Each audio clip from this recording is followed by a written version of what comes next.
I just stopped at the thrift store yesterday to pick up a curtain rod for a project I'm working on.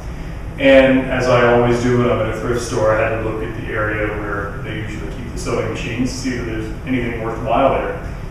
And I found this. I don't really need another vintage sewing machine. I have 3 or 4 depending on how you count. But when I opened this up and saw the condition of the machine inside it, I couldn't pass it up. So let's take a look.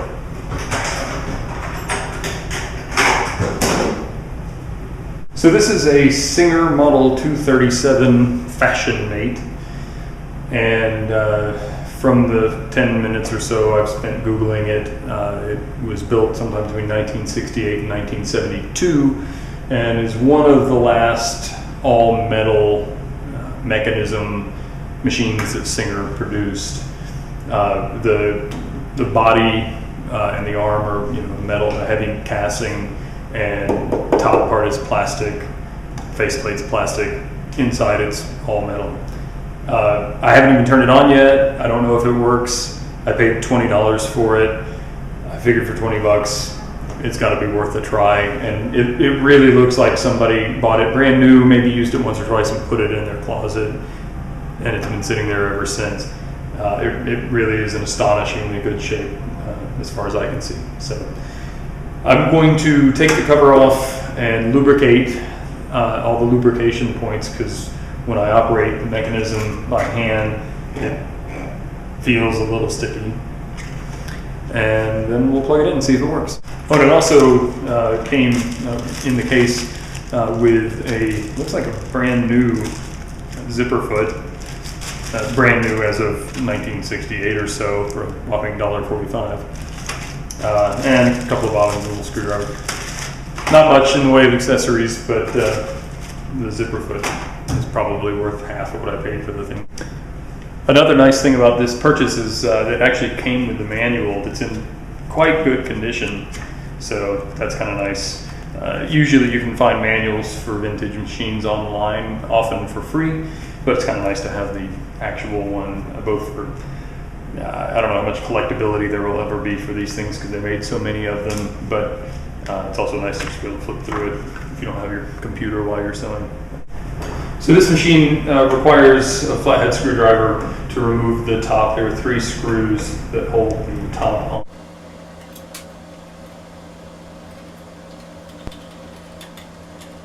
So as you can see, all the internals are all metal. There's no nylon gears in this thing.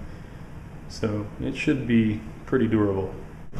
In order to gain access to all the lubrication points, I also have to remove this front cover, and that also requires a screw. My other machines, I think all of them, these just pop off by hand. They don't require tools.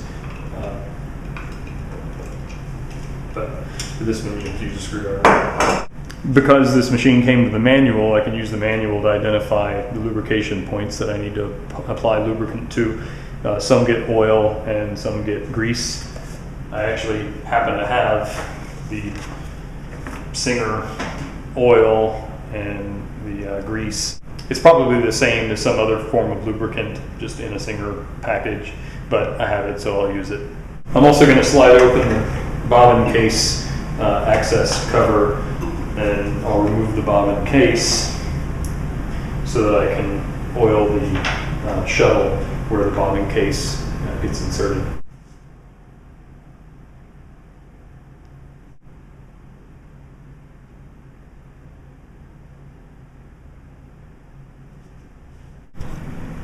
I don't know how well you'll be able to see this, but there is a gate in front of the shuttle that rotates or oscillates the bobbin, and right over here is a latch. Move that latch, you can open the gate, and that gives you better access to apply a drop of oil, and then you can see how it oscillates back and forth. I'm turning the hand wheel on the machine in one direction, and the bobbin shuttle is oscillating back and forth.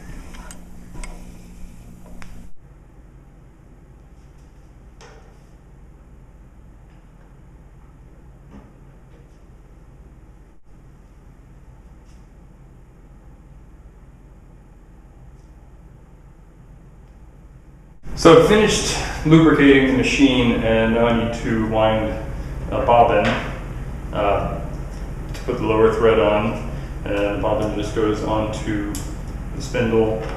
Push the lever to the right. There's a wheel or a knob to release the sewing mechanism. So now if I turn the hand wheel, you'll notice that the mechanism doesn't do any sewing. And that's how you want to set it up to wind the bobbin on this machine. So now the machine's plugged in, we need to see if it works. And okay, so the light works, that's good. I'll leave that on. And I guess before I start winding the bobbin, let's just see if we get any movement of this wheel. And if you can watch the belt there. Actually, it's still turning the mechanism.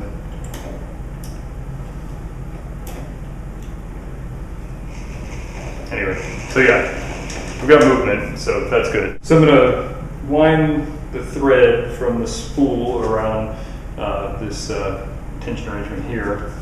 Then all you have to do for this machine is get the thread through this the bobbin, through a hole that's in the bobbin from in between the two edges, so it's inside, and then hold on to that thread.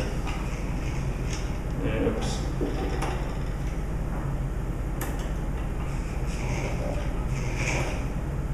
Well, the bad news for me is that the bobbin winder doesn't seem to be working, and I think it's because of this tire on the spindle that the bobbin rests on to be wound. It spins, if I can get off the edge there, it spins pretty well, but it's got a flat spot on it. So when the wheel of the machine, it just works by a friction fit against this wheel. So as this wheel spins from the motor turning the wheel via the drive belt, it's supposed to just push against that tire and spin it. And as you can see, it does some, but then it gets stuck there. So I think it's just worn out. So I won't be able to wind the bobbin with the machine, but I'll wind it with another machine and then see if the machine sews at least. I'm just threading this according to the instructions in the manual. It's pretty simple, and if you've threaded any sewing machines, especially of this era, it should be pretty easy to figure out, except if you've watched my sewing machine basics video, I mentioned that the majority of home-based sewing machines have the needle oriented so that the thread passes through the eye of the needle from front to back, front of the machine to back. And by contrast, most industrial machines go side to side. Well, this machine actually goes from left to right instead of from front to back. I'm really glad I had the manual and read that, because the needle, it actually had a needle in it when I bought it. I'm just going to keep that needle in it for the purposes of testing the machine. And I would have thought somebody put it in wrong and probably would have moved it to the other orientation. So if you happen to buy a Singer 237, and probably some other machines too, but just be aware that there are exceptions to that rule.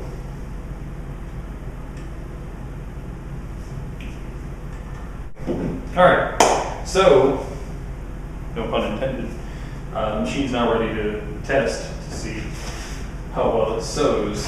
So I'm just gonna use some scrap Cordura nylon.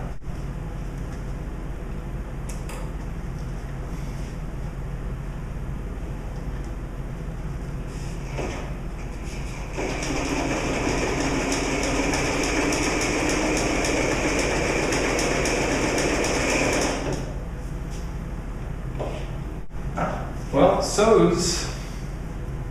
So just for laughs, we'll try some of the other functions. I'm going to set the stitch width to its widest and go to a very short stitch length.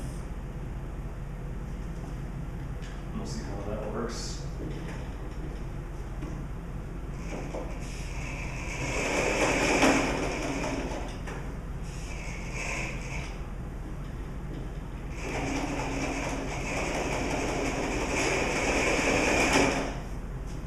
Well, not as well, but fact,